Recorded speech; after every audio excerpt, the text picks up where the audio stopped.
இந்த ஊர் தான் ஐயா, செங்கோட்டை தான். உங்களை மாதிரி பெரியவங்களுக்கு இந்த மாதிரி குளிருக்கு போத்திக்கிட்டதுக்கு கொடுக்க சொல்லி கொடுத்துருக்காங்க. அதனால் கொடுக்குறேன். தாயின் மடியில் ஒரு அறக்கட்டளையிலேருந்து இதை கொடுக்குறோம் ஐயா. இல்லையா, கவர்மெண்ட்டில் வேலை பார்க்கல, சாதாரண ஆள் தான் ஐயா. உங்கள் பேர்? ஒரு வசதியும் கிடையாது. ஆஹா, பெரிய ஆளுக்க வெளியில் உள்ள ஆட்கள் உங்களை மாதிரி ஆளுகளுக்கு கொடுக்க சொல்லி கொடுத்தாங்க. சரியா, உங்கள் பேர்? சரியா, என்ன நீங்கள் இந்த ஊர் தானா? ஆ சரி சரி சரி சரி சரி சரி சரியா. சாப்பாடெல்லாம் எங்கே? சாப்பாடெல்லாம் சரி சரி சரி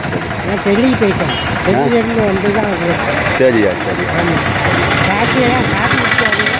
ரொம்ப சந்தோஷம்யா, நான் காப்பி குடிச்சிட்டேன், ரொம்ப நன்றி. ஆமாய்யா ஆமாய்யா, புரியும். நான் உங்களுக்கு சட்டை வேஷ்டி வேலை வரும்போது கொண்டு வரேன், வாங்கிக்கோங்க. நான் எங்கே தான் இருப்பியா? சரியா, நல்லதுயா நல்லதுயா, நல்லது நன்றி. வாழ்க வளம். பரவாயில்லையா, நீங்கள் பரவாயில்ல, ரொம்ப சந்தோஷம், நல்லது. எப்படி சொன்னீங்க? நன்றி. கொஞ்ச நாள் கழியும் போது